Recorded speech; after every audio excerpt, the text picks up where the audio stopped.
ನಮಸ್ತೆ ವೀಕ್ಷಕರೇ, ನಾನಿವತ್ತು ನಿಮಗೆ ಗಿಜ್ಮೋ 10 3 ಲೆನ್ಸ್ ಕ್ಯಾಮ್ರಾ ಏನಿರುತ್ತೆ ಇದು ಇನ್ ಕೇಸ್ ಆಫ್ ಏನಾದರೂ ರೀಚಾರ್ಜ್ ನೀವು ಡಿಲೇ ಮಾಡಿರ್ತೀರಾ ಅಥವಾ ರೀಚಾರ್ಜ್ ಲೇಟಾಗಿ ಮಾಡಿರ್ತೀರಾ, ರೀಚಾರ್ಜ್ ಖಾಲಿ ಆದಮೇಲೆ ನೀವೇನಾದರೂ ಫೋನ್ಪೇಲಿ ಅಥವಾ ಗೂಗಲ್ ಪೇಲಿ ರೀಚಾರ್ಜ್ ಮಾಡಿದಾಗ ಆಟೋಮೆಟಿಕ್ಕಾಗಿ ವಿಡಿಯೋ ಬರಲಿಲ್ಲಪ್ಪ ಅಂತಂದರೆ ಏನು ಮಾಡಬೇಕು ಅಂತಂದು ನಾನು ನಿಮಗೆ ಹೇಳ್ಕೊಡ್ತೀನಿ.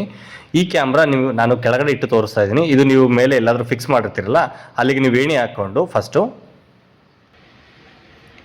ಈ ರೊಟೇಟ್ ಆಗ್ತಕ್ಕಂಥ ಈ ಮೂತಿನ ನಿಮ್ಮ ಕಡೆ ತಿರುಗಿಸ್ಕೊಳ್ಳಿ.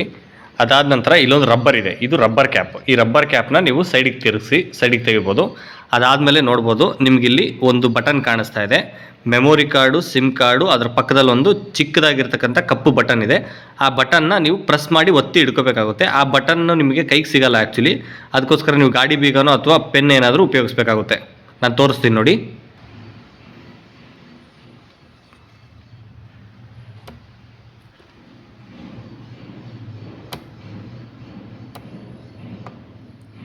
ನೋಡ್ಬೋದು ಈ ರೀತಿ 5 ರಿಂದ 10 ಸೆಕೆಂಡ್ಗಳ ಕಾಲ ಈ ರೀತಿ ಒತ್ತಿ ಹಿಡ್ಕೋಬೇಕಾಗುತ್ತೆ ಪ್ರೆಸ್ ಮಾಡಿ.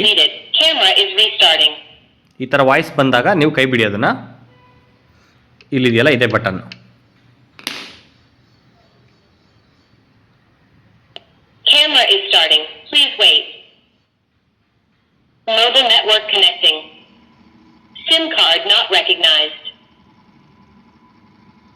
ಈ ರೀತಿ ಒಂದು ರೌಂಡು ಆಟೋಮೆಟಿಕ್ಕಾಗಿ ಸುತ್ತ ತಿರುಗುತ್ತೆ, ಟೋಟಲ್ ವಾಯ್ಸ್ ಹೇಳುತ್ತೆ. ಆ್ಯಕ್ಚುಲಿ ಇವಾಗ ಸಿಮ್ ಕಾರ್ಡ್ ಇದರಲ್ಲಿ ಹಾಕಿಲ್ಲ ನಾನು. ಸಿಮ್ ಕಾರ್ಡ್ ಹಾಕಿದಾಗ ನೆಟ್ವರ್ಕ್ ಕನೆಕ್ಟೆಡ್ ಸಕ್ಸಸ್ಫುಲ್ ಅಂತ ಬರುತ್ತೆ, ನೆಟ್ವರ್ಕ್ ಕನೆಕ್ಟಿಂಗ್ ಅಂತಲೇ ಬರುತ್ತೆ. ಈಗ ನೆಟ್ವರ್ಕ್ ಕನೆಕ್ಟಿಂಗ್ ಅಂತ ಬರ್ತಾ ಇದೆ, ನೆಟ್ವರ್ಕ್ ಕನೆಕ್ಟೆಡ್ ಅಂತ ಬರಬೇಕು. ಅದು ಬಂದ ತಕ್ಷಣ ನಿಮ್ಗೆ ಆಟೋಮೆಟಿಕಲಿ ಮೊಬೈಲಲ್ಲಿ ಬರ್ತಾ ಹೋಗುತ್ತೆ. ನೀವು ಅದನ್ನು ರಿಫ್ರೆಶ್ ಮಾಡಬೇಕಾಗುತ್ತೆ ಮೇಲಿಂದ ಕೆಳಕ್ಕೆ. ಅದನ್ನು ಕೂಡ ತೋರಿಸ್ತೀನಿ ನೋಡಿ ಆ್ಯಪಲ್ಲಿ ಯಾವ ಥರ ಮಾಡಬೇಕು ಅಂತ.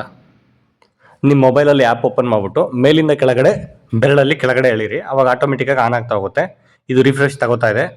2 ರಿಂದ 3 ಸಲ ಈ ಥರ ಮಾಡಿದಾಗ ನಿಮಗೆ ಆಟೋಮೆಟಿಕ್ಕಾಗಿ APNs ರೀಸೆಟ್ ಆಗಿಬಿಟ್ಟು ನಿಮಗೆ ಆಟೋಮೆಟಿಕ್ಕಾಗಿ ಬರುತ್ತೆ. ಯಾವುದೇ ಕಾರಣಕ್ಕೂ ರೀಚಾರ್ಜ್ ಮಿಸ್ ಮಾಡಬೇಡಿ. ರೀಚಾರ್ಜ್ ಮಿಸ್ ಮಾಡೋದ್ರಿಂದ ವಾರಂಟಿಗೆ ಪ್ರಾಬ್ಲಮ್ ಆಗುತ್ತೆ.